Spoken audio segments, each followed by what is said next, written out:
যদি দেখতে দৃষ্টপুষ্ট হয়, যেমন দেখা যাচ্ছে বয়স 1 বছর, অনেকে এমন আছে না জীর্ণ শীর্ণ, আবার কি অল্প দিনে কি মোটা তাজা হয়ে যায়, দেখতে অনেক সুন্দর হয়ে যায়। সেক্ষেত্রে এই দিকগুলো আমাকে লক্ষ্য করতে হবে। যদি সে দৃষ্টপুষ্ট হয় তাহলে 6 মাস বয়সের কি ছাগল, দুম্বা, ভেড়া এগুলোর ক্ষেত্রে কুরবানি দেওয়া জায়েজ আছে। সেগুলোর ক্ষেত্রে আমাদের কোনো বাধা নেই। কুরবানির এই দিকগুলো অবশ্যই আমাদের পশুর এই দিকগুলো আমাদেরকে অবশ্যই লক্ষ্য রাখতে হবে যে আমরা যখন কুরবানির পশুটা ক্রয় করব এই দিকগুলো যাচাই করব, এবং কুরবানির যে পশুগুলো ক্রয় করব গরুর ক্ষেত্রে একটা বিধান আছে। গরু এবং মহিষের ক্ষেত্রে 7 জন, সর্বোচ্চ 1 জন থেকে কি 7 জন পর্যন্ত 7টি অংশে কুরবানি করা যায় আছে। এখন 1 জন হতে পারে, 2 জন হতে পারে, 3 জন হতে পারে, 4 জন, 5 জন, 6 জন, সর্বোচ্চ 7 জন পর্যন্ত কুরবানি দেওয়া মানে গরু এবং মহিষের ক্ষেত্রে জায়েজ। উটের ক্ষেত্রে 7 জন অংশ একটা হাদিসে আছে 10 জন পর্যন্ত অতিক্রম করে, শুধু উটের ক্ষেত্রে। ছাগল এবং দুম্বা এবং ভেড়া এর ক্ষেত্রে 1 জন একটা অংশে কুরবানি দিতে হবে। এক্ষেত্রে 6-7 জন, 3-4 জনের কোন শেয়ার করা যাবে না। এগুলো আমাদের অবশ্যই খেয়াল রাখতে হবে। তবে কুরবানির যে পশুটা আমরা ক্রয়ের জন্য আমরা যখন সেটা বাজারে বা বিভিন্ন জায়গায় ক্রয় করার জন্য চেষ্টা করব, কয়েকটা দিক গুরুত্বপূর্ণ, বিশেষ করে 4টা দিক আমরা লক্ষ্য করব। কয়টা দিক?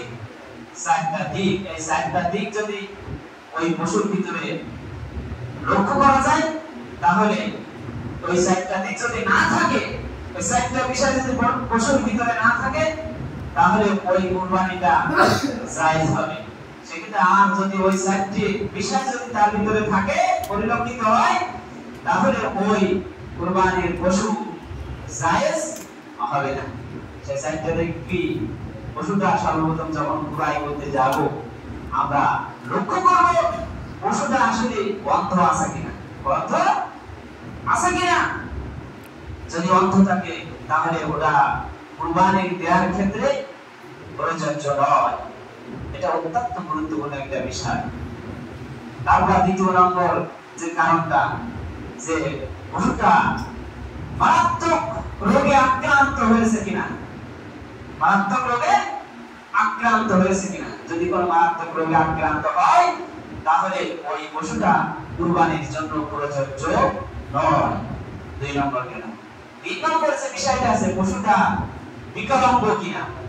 এমন পশু আছে না যে পশুটার পা ভাঙা, পা ল্যাংড়া, ঘোড়া, বিকলাঙ্গ, এরকম আছে কিনা।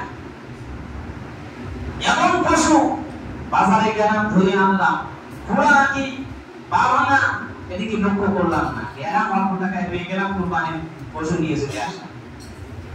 পা ভাঙা আছে কি পা বিকলাঙ্গ আছে, এদিকে লক্ষ্য করলাম না, বস্তু আর অনেক বেশি কিন্তু পা ভাঙা।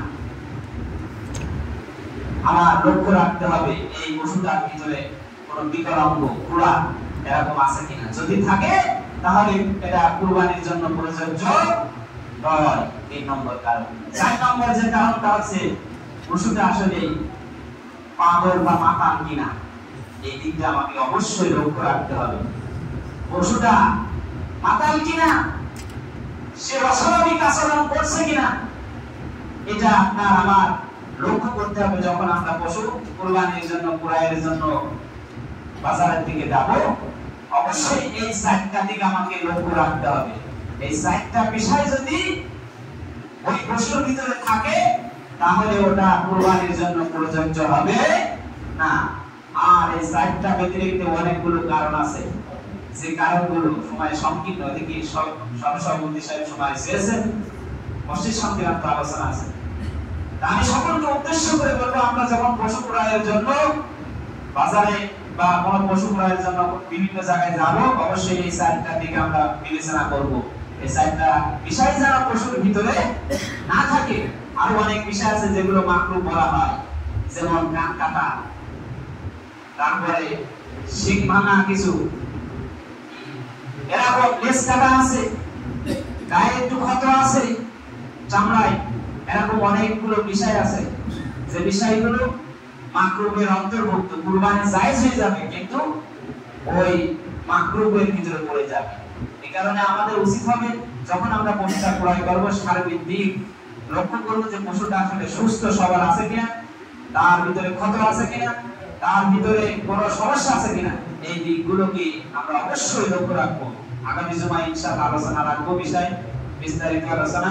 আমি আলোচনা ইতি করছি, বিশেষ করে আমরা যারা কুরবানি দিতে সমর্থবান ব্যক্তি, অবশ্যই আমরা কুরবানির আর খুব বেশি সময় রাখিনি। আজকের 15ই জিলকদ, 10ই জিলহজ, আর খুব বেশি সময় বাকি নেই। আমরা আগামী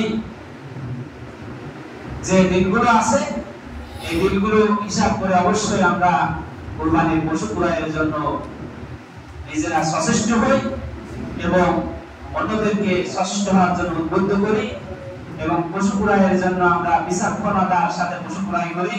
এগুলো আমি আমার আলোচনা ইতি করছি। ওয়াকিরি দাওয়ানা আলহামদুলিল্লাহি রাব্বিল আলামিন। আসসালামু আলাইকুম ওয়া রাহমাতুল্লাহি ওয়া বারাকাতুহু।